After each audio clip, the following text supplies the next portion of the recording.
اور یہودیوں کی تو شروعات ہی وہیں سے ہوتی ہے۔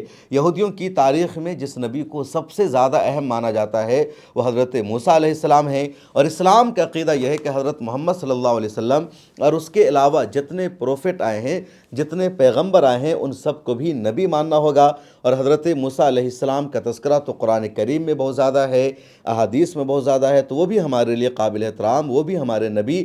اگر کوئی مسلمان حضرت موسیٰ علیہ السلام کو نبی نہیں مانتا تو وہ ایمان سے خارج ہو جائے گا، یہ باضابطہ اسلام کا عقیدہ ہے۔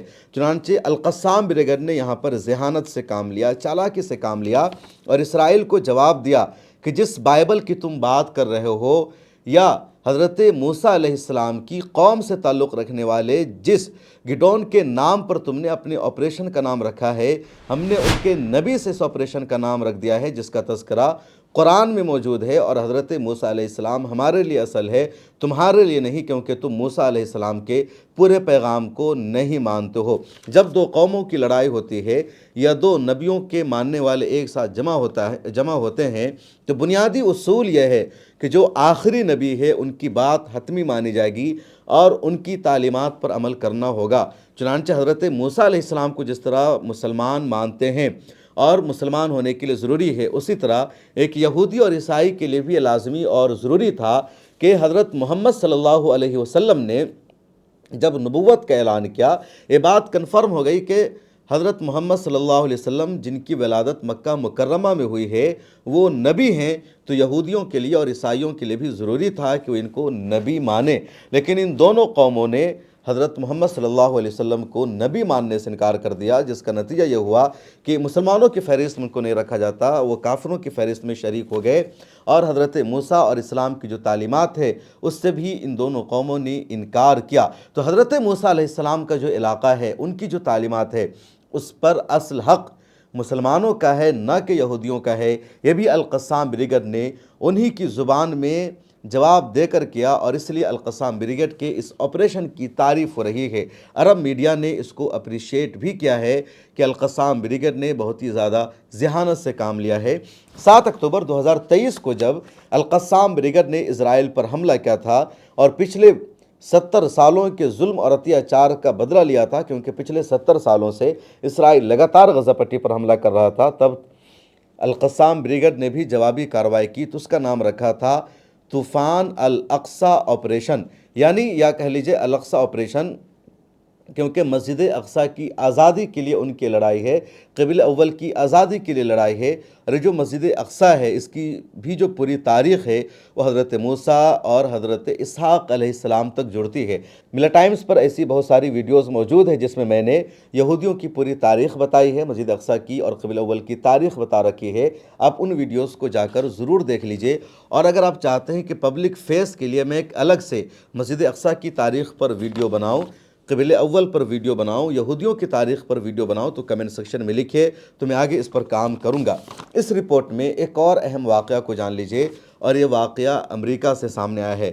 دراصل امریکہ میں وہاں کی آرمی نے 2 سولجرز کو، 2 سینک کو گرفتار کیا ہے اس الزام میں کہ دونوں فلسطین کے حق میں احتجاج کر رہے ہیں، اسرائیل کے خلاف احتجاج کر رہے ہیں، وہ اسرائیلی جینوسائیڈ کی مذمت کر رہے ہیں اور اپنی سرکار کے خلاف وہ پروٹیسٹ کر رہے ہیں۔ امریکہ کی سرکار اور ڈونلڈ ٹرمپ پر سوال اٹھا رہے ہیں کہ ہماری سرکار اسرائیل کے جینوسائیڈ کو سپورٹ کر رہی ہے، جو شرمناک ہے، اور ایسی کرپٹ سرکار کے خلاف پورے امریکہ کو اٹھنا چاہیے، پورے امریکہ کو پروٹیسٹ کرنا چاہیے، ایسی سرکار کا ہمیں سمرتھن نہیں کرنا چاہیے۔ آپ اس ویڈیو کو سن لیجئے۔ Every American sitting at home right now needs to realize that you are paying for a genocide. Rise up, America! Rise up! It is time to take back this country from these corrupt politicians. It is time. It is beyond time. We're going out to the voting dog. تو آپ نے دیکھا 2 امریکی فوجی، جس میں ایک مرد ایک عورت ہے، ان دونوں نے اپنے ہی سسٹم کے خلاف پروٹیسٹ کیا ہے۔ اور یہاں انڈیا میں لوگ پروٹیسٹ اور احتجاج کرنے سے ڈرتے ہیں، عرب دیشوں میں تو احتجاج کرنے کی، بولنے کی ذرہ برابر اجازت ہی نہیں ہے، لیکن ان دونوں امریکیوں کو سیلوٹ کیجئے، ان کو سلام کیجئے، ان کی نوکری چلی جائے گی، ان کی جاب چلی جائے گی۔ ہو سکتا ہے ان کا کچھ بھی انجام ہو، اس کے باوجود انہوں نے رسک لیا انسانیت کے نام پر، ہیومنٹی کے نام پر، اور لگاتار امریکہ میں لوگ سڑکوں پر آ رہے ہیں۔ اور ایک ایسے وقت میں جب ٹرمپ کی حکومت لگاتار فلسطینیوں کے خلاف فیصلے کر رہی ہے، ابھی کی خبر یہ ہے کہ 3 ایسی ہیومن رائٹس آرگنائزیشن پر امریکہ نے پابندی لگا دی ہے جو آرگنائزیشن فلسطینیوں کے مدعے کو اٹھاتی ہے، ان کے لیے کام کرتی ہے۔ اس کے علاوہ جو پیولو کے آفیشیل سے جو ذمہ داران ہیں ان پر پہلے سے پابندی لگا رکھا امریکہ نے۔ یونائٹڈ نیشن کی جنرل اسمبلی میں فلسطین کو ایک اسٹیٹ کا درجہ دینے پر ووٹنگ ہونی ہے اسی مہینے میں، اور اس میں جانا تھا محمود عباس کو، ان کے وزیر اعظم کو، ان کی آفس سے دوسرے لوگوں کو، اور ان تمام کے ویزا کو رد کر دیا کیونکہ یونائٹڈ نیشن کی جنرل اسمبلی کا اجلاس نیو یارک میں ہوگا۔ تو یہ سچائی ہے امریکہ کی، لیکن وہاں کی جو عوام ہے ان کو سیلوٹ۔ اور حماس نے یہ جو نام رکھا ہے عصائے موسیٰ، یعنی موسیز اسٹک آپریشن، اس کے بارے میں آپ کی کیا رائے ہے کمنٹ سیکشن میں لکھیں۔ اور آخر میں پھر گزارش ہے اس چینل کو سبسکرائب کر لیجئے، زیادہ سے زیادہ لوگوں سے شیئر کیجئے۔ کیا آپ ایک ایسی پراپرٹی میں انویسٹمنٹ کرنے کی سوچ رہے ہیں جو آنے والے سمے میں ہائی ریٹرن دے؟